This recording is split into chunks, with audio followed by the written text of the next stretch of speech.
Ladies and gentlemen, this debate occurs in a day and age where women are rapidly achieving or moving towards achieving equality in nearly every single other field within society, within the corporate world, within society abroad. And we think it's not okay that the church is the single last holdout in this movement towards the success and towards the fulfillment of the vision of feminism. And we think in the status quo there is a serious lack of a groundswell movement towards moving the church towards a more progressive agenda and towards an agenda that actually fulfills the obligation towards equality of women. And we think that if feminist Christians do actually start to leave the church, then that's going to change the status quo towards a more feminist and towards a more equal future. How do we think that this is going to work? We think that feminists exist on a spectrum, but the large majority of feminists would believe in addressing institutionalized discrimination and institutionalized equality and ensuring that changes into the future so that women do get equality. And we think that if women start to leave their churches, and particularly leave the smaller churches that do actually retain archaic and outdated views and move towards the churches that do actually have more progressive views and do preach more progressive,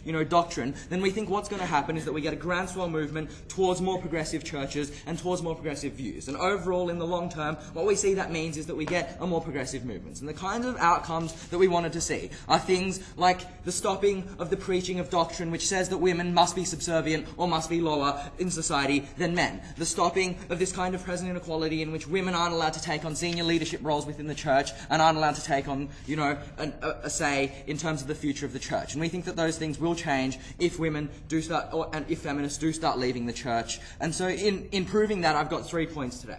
Firstly, in terms of why feminists should actually prioritise their feminist cause over their church. Secondly, in terms of why we think that is an effective mechanism for change. And then finally, in terms of why we think that leads to broader social progression within the institution of the church. So on this first point, about why we think that feminists should always prioritise their cause against that of the church. Firstly, in terms of why we think that those two causes are mutually exclusive.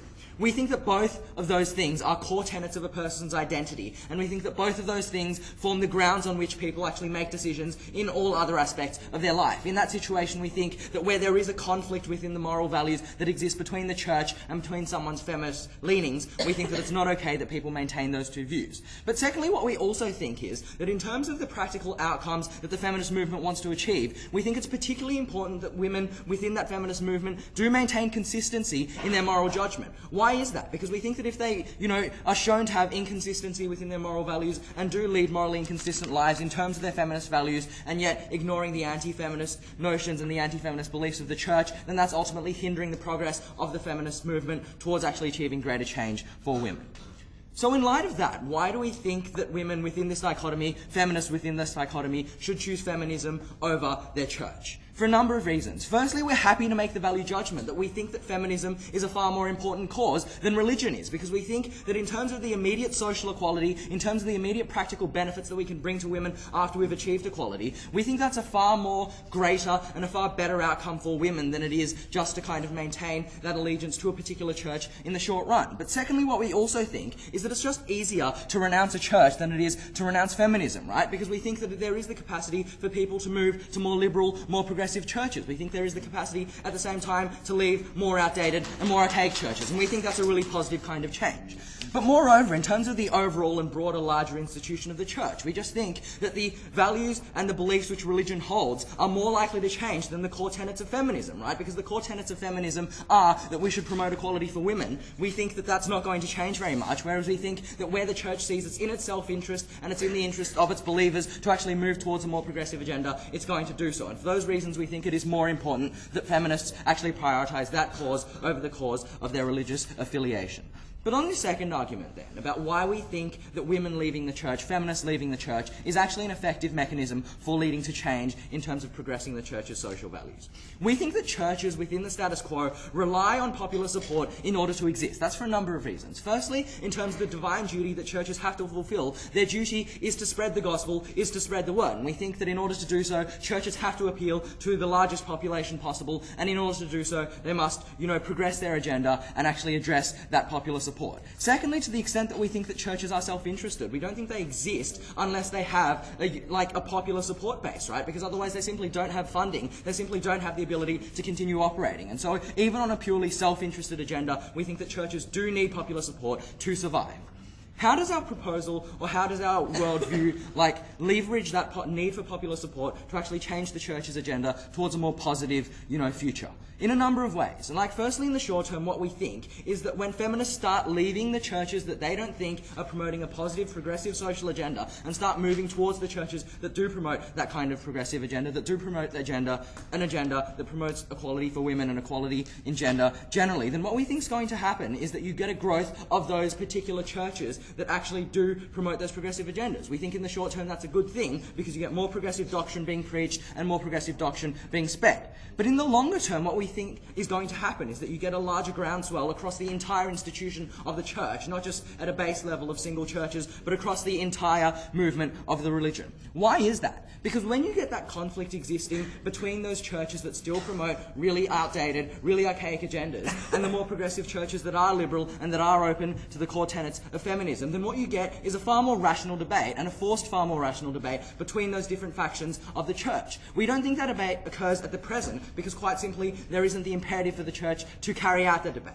When we see that people are actually leaving particular churches and moving to others, then you get that debate. You get the church actually engaging in rational discourse rather than just simply asserting religious doctrine. And when that happens, then you're going to get a groundswell movement towards far more progressive discussion and far more progressive policy. And throughout that entire movement, what we think happens is that as that groundswell movement moves up through the institution of the church and through the institution of the religion, women and feminists alike are also going to move up through that institution of the church, and they'll move up into higher levels of that church hierarchy, of that religious hierarchy, and we think that's a really positive practical outcome for those women. Because ultimately we think that as long as churches rely on popular support, then they always have an interest to align themselves with the agenda and with the beliefs of the majority.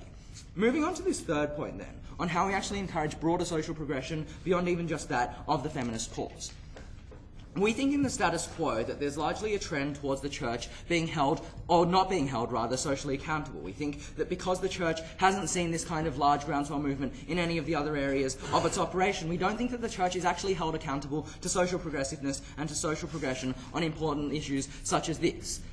When we do actually promote the cause of feminism through this mechanism, which is to say that feminists start leaving the church or start leaving their particular churches that are ultra-conservative, then that creates a normative message that says that the church is held accountable to the popular masses, the church is held accountable to its members. And why do we think that's a good thing? Well, we've seen examples of this change already in the recent future on things such as condoms, on things such as contraception. Because what's happened is that where you've seen a popular groundswell movement within the larger body of the church and the church's supporters and the church's believers, then the church has been forced to respond to that, and has been forced to respond to that in a positive way that's furthered the interests of social progressiveness. We think that when feminists create this groundswell movement towards progressing the interests of women in society, then we're also going to get a groundswell movement in other areas of societies, on things such as gay marriage, on things such as abortion. Because when we send the normative trend that the church is accountable to the large majority of the populace, when the church is accountable to its members and to its believers, then we're going to get far better change and far more aligned change to society's own beliefs. So because we were ensuring that feminist interests were fulfilled and that this was the only way to do it, we were very proud to propose.